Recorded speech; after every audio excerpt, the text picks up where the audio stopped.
Hello guys, welcome back to my channel, welcome back to another blog. আমাকে মনে হয় বিশ্ব কুড়েমির একটা অস্কার ছুঁড়ে মারা উচিত, লিটারেলি। এতদিন পর আমি আবার ফিরে এলাম আমার ইউটিউব চ্যানেলে। Extremely sorry for that. Actually কুড়েমিও বলা যায় না। আগে বলে নিই যে আমি কোথায় যাচ্ছি। আমি যাচ্ছি আমার স্যারের বাড়ি গণেশ পুজোয়। তোমরা অনেকেই জানো কিনা জানি না, দুটো গণেশ পুজো হয়, একটা সরস্বতী পুজোর আগে একটা গণেশ পুজো হয়। তো ওই গণেশ পুজোটা আমার স্যার সেন্টারে, মানে যেখানে আমরা পড়তে যাই সেখানে করেন। তো আমি সেখানেই যাচ্ছি। এখানে আমি যে শাড়িটা চুজ করেছি ওটা মা ভুল পরিয়েছিল, তোমরা দেখতেই পেলে। এবার আমি রেডি হব। পুরোটা আমি দেখাতে পারলাম না, আর একটু লাইটেরও প্রবলেম রয়েছে, তোমরা একটু প্লিজ ম্যানেজ করে নিও। যেহেতু ক্যামেরা ধরে দেওয়ার মতনও কেউ নেই, আর সেরকম সিচুয়েশনও নেই, তো সেই জন্যে আমি একটু বাদ দিয়ে দেখাচ্ছি। তো যেটা বলছিলাম, কুড়েমি ঠিক না জিনিসটা। বিভিন্ন কারণে আমার হয়ে ওঠেনি ভিডিও করা রয়েছে। ইভেন আমার বার্থডে ব্লগটাও আমার এখনও আপলোড করা হয়নি, বিকজ সিচুয়েশান। তারপর অন্যান্য আরও দিক ছিল, যেগুলো আমি তোমাদের সাথে শেয়ার করবো আস্তে আস্তে, কারণ তোমরা আমার কাছে একটা ফ্যামিলি। এবার এখানে অনেকেই অনেক কথা বলতে পারে, এত কমজোর নিয়ে আবার ফ্যামিলি এই সেই। যদিও আমি কেয়ার করি না, কারণ আমি আশা রাখছি আগামী দিনে তোমরা আরও বেশি করে আমাকে সাপোর্ট করবে। আমি চেষ্টা করব তোমাদেরকে সেরকম কিছু প্রোভাইড করার। তো কথায় কথায় আমি রেডি হয়ে গেছি, আর এখানে আমার ফেভারিট পারফিউম এটা। তো চলো এখন বেরোনো যাক, কারণ প্রচণ্ড লেট হয়ে গেছি আমি।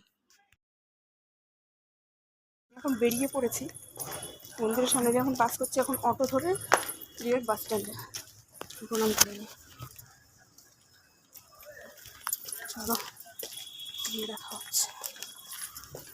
আমি তোমাদেরকে আরও একটা কথা জানিয়ে রাখি, যেহেতু পুজোটা ফেব্রুয়ারিতে হয়েছে, তো তোমরা বুঝতেই পারছো কতটা ঠান্ডা ছিল সেই সময়। আমি রিয়েলাইজই করিনি যে ঠান্ডা ছিল, কারণ আমি তো শাড়ি পরার সময় কোনো মানে স্টাইলের চক্করে অবভিয়াসলি সোয়েটার ফোয়েটার পরি না। তো পরে রিয়েলাইজ করলাম যে না, তখন ঠান্ডা, আর পিছনের মহিলাটা সোয়েটার পরেছিল, বাকিরাও। আর আমি এখানে পৌঁছেই আগে একটু হাতে হাতে কাজ করে দিচ্ছিলাম, মানে পুজোর কাজ যতটা পারি আমি আর কি। এখানে ফলগুলো আমি কাটছিলাম, আর কারণ অত সকালে কেউই তখন গিয়ে পৌঁছায়নি, তাই জন্য যেহেতু যতটা হেল্প হয় আর কি। আর সামনেই তোমরা স্যারকে দেখতে পাচ্ছ, মুখটা আমি দেখাতে পারছি না কারণ উনি পুজোয় ব্যস্ত ছিলেন। আর এখানে বলে রাখি, স্যার অর্ধেক পুজোটাই নিজে করেন, আর বাকিটা তো পুরোহিত মশাই গাইড করেই দেয় স্যারকে।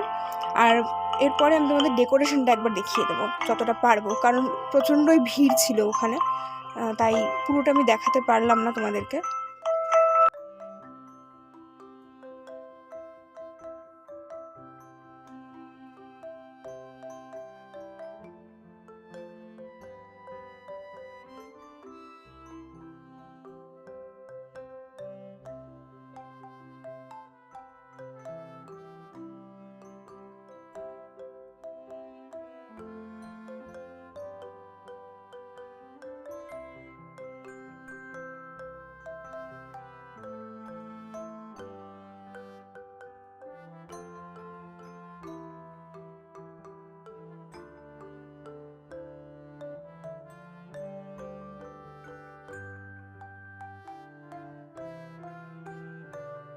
তো চলো, কেমন লাগলো ভিডিওটা অবশ্যই আমাকে জানিও। আজকের জন্য এইটুকুই, দেখা হচ্ছে পরের ব্লগে। বাই।